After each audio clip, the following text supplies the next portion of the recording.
Bonjour, je suis Gaël Châtelain, bienvenue sur mon podcast Happy Work, le podcast qui va vous parler de bien-être au travail et surtout de la manière dont vous allez pouvoir l'améliorer chaque jour. Alors cette semaine, un petit avant-propos. Si vous aimez Happy Work, n'hésitez surtout pas à le noter et à le partager. Ça me fait extrêmement plaisir. Et puis alors si vous faites un petit commentaire, ça c'est le top. Bref, l'avant-propos est maintenant terminé. Cette semaine, je vais vous donner 5 astuces pour ne plus courir après le temps. En fait, si je fais ce podcast, cet épisode, c'est que j'étais très surpris par le résultat d'un des sondages que je fais sur mon blog chaque semaine. Ce sondage concernait les sources de stress au quotidien. Eh bien, figurez-vous, en numéro 1, très largement devant toutes les autres raisons, à 49,7%, le manque de temps pour tout faire est la première source de stress. Le temps est devenu une denrée rare et précieuse. Il n'y avait pas le détail démographique des répondants, mais il est fort à parier que si nous avions la répartition hommes-femmes, le résultat serait encore plus tranché pour les femmes. Et oui, en effet, selon une étude de l'INSEE, une femme consacre quotidiennement 3h26 aux tâches ménagères, pendant que les hommes, nous n'y passons que 2 heures feignasses que nous sommes. Par ailleurs, chaque semaine, selon une étude du cabinet Mortar Research, les femmes ont 19 heures de temps libre, contre 22 pour les hommes. Et oui, ça doit être l'impact de la PS4 sur la répartition de notre temps. Mais bon, la question n'est pas là. C'est un tout autre sujet auquel je consacrerai probablement un autre podcast prochainement. Ce qui est absolument dingue, c'est que plus le temps passe et moins nous avons de temps, sachant qu'en parallèle, selon une étude de Santé publique France, les Français dorment en moyenne 6 heures et 42 minutes chaque nuit. C'est la première fois, depuis que cette étude est faite, que le temps de sommeil quotidien passe sous la barre des 7 heures, durée minimale recommandée pour une bonne récupération.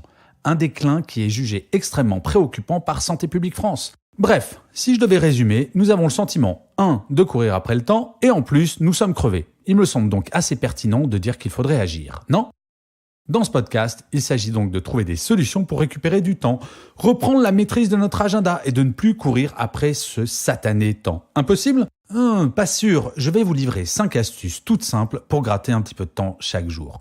La première astuce, réapprendre à fixer des délais. Dans 90% des cas, nous laissons les autres fixer nos propres deadlines. Que ce soit pour la remise d'un dossier ou une tâche quelconque, ce sont généralement nos interlocuteurs et interlocutrices qui nous disent à quel moment il faudrait que le travail soit fait. Et dites-vous bien que dans un grand nombre de cas, le délai demandé est raccourci par cette personne, histoire d'avoir une petite marge de manœuvre. Sincèrement, vous n'avez jamais utilisé cette technique, histoire de ne pas vous retrouver le bec dans l'eau à cause d'un retardataire ? Eh oui, nous le faisons toutes et tous. Eh bien, dès demain, fixez vous-même le délai. Bon, il va sans dire qu'il faudra le respecter, sinon la prochaine fois, votre interlocuteur trichera encore plus sur celui-ci. Si votre journée est déjà surchargée, demandez si cela est gênant que ce soit fait demain ou dans une semaine. Tout s'est accéléré au travail depuis quelques années, du fait du numérique bien entendu.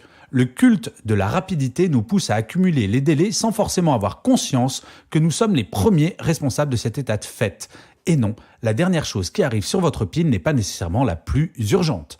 La deuxième astuce, c'est apprendre à dire non. Nous ne sommes pas Wonder Woman ou Superman. Tout n'est pas possible. Bien sûr, quand on nous demande quelque chose, surtout si c'est notre boss, notre première réaction est d'essayer de donner satisfaction, de vouloir donner satisfaction. Sauf que donner satisfaction n'intègre pas toujours la notion d'urgence.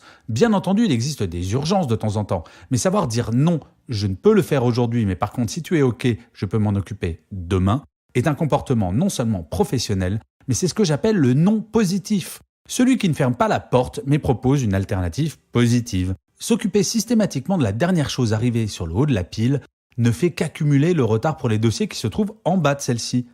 Et si dire non vous pose un vrai problème, il est impératif d'avoir le courage de dire que si vous traitez cette urgence, ce sera aux dépens de quelque chose d'autre. Nous aimerions être multitâches, nous adorerions faire toujours plaisir à notre boss pour montrer à quel point nous sommes des grands pros, mais nous ne le sommes pas.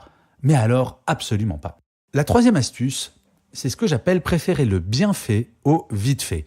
Personnellement, je ne sais pas vous, mais je préfère un grand restaurant à un fast-food. Eh bien, il en va de même pour un dossier. J'ai toujours préféré quelqu'un dans mon équipe qui pouvait me dire « Gaël, je ne peux pas faire ça aujourd'hui si tu veux que ça soit fait sérieusement. Il me faut au moins 2 jours. » Et je préfère cette personne à quelqu'un qui va me dire « Ok, pas de problème Gaël, tu as ça sur ton bureau dans 1 heure. » Et me retrouver avec un torchon immonde qu'il me faut refaire de A à Z. La qualité d'un travail ne se mesure pas à l'aune de la rapidité pour l'exécuter. Et je ne sais pas si vous avez remarqué, mais l'excès d'email nuit grandement à la qualité.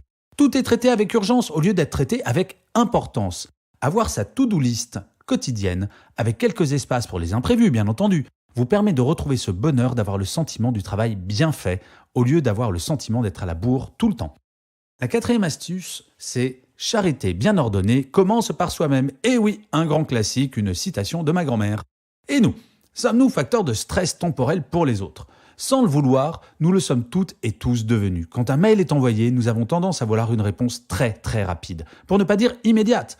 Et bien souvent, sur notre ordinateur, nous avons une alerte dès qu'un mail arrive et essayons d'y répondre immédiatement.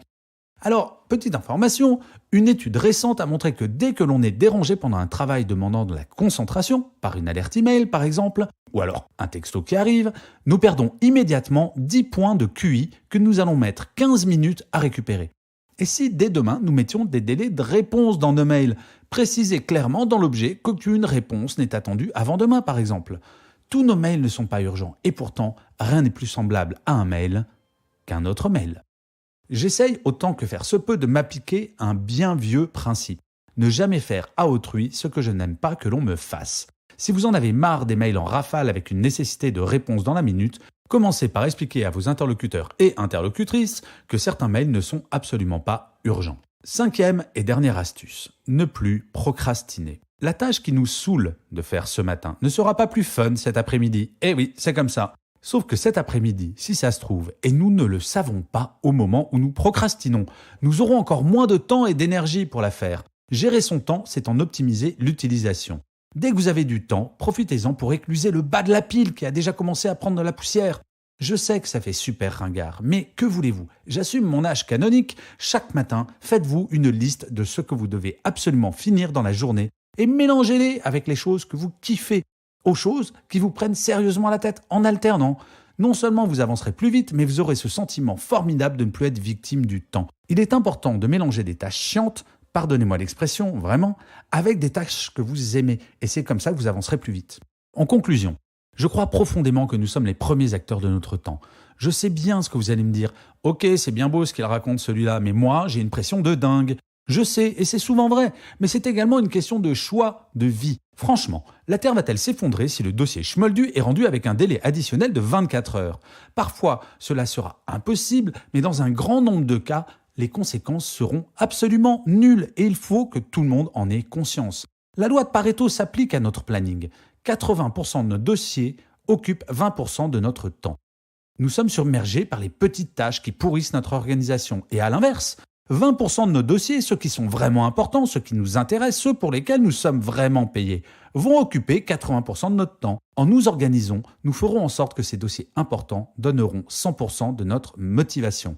Parce qu'aujourd'hui, ce sont ces 20% de petites tâches toutes pourries qui nous pourrissent notre groove. Mais c'est à nous d'agir. Nous sommes les premiers acteurs de notre bien-être. Par ailleurs, si vous adoptez tout ou partie de ces conseils, cela aura un impact sur l'ensemble de votre entourage et de vos collaborateurs et collaboratrices. Si c'est vous qui maîtrisez le temps et pas l'inverse, je doute que vous puissiez mettre une pression permanente et forte sur les délais pour les personnes qui travaillent avec vous. Bref, tout le monde a y gagné et vous pouvez commencer dès maintenant. Je vous remercie d'avoir écouté ce podcast. Je vous dis à la semaine prochaine et d'ici là, prenez soin de vous.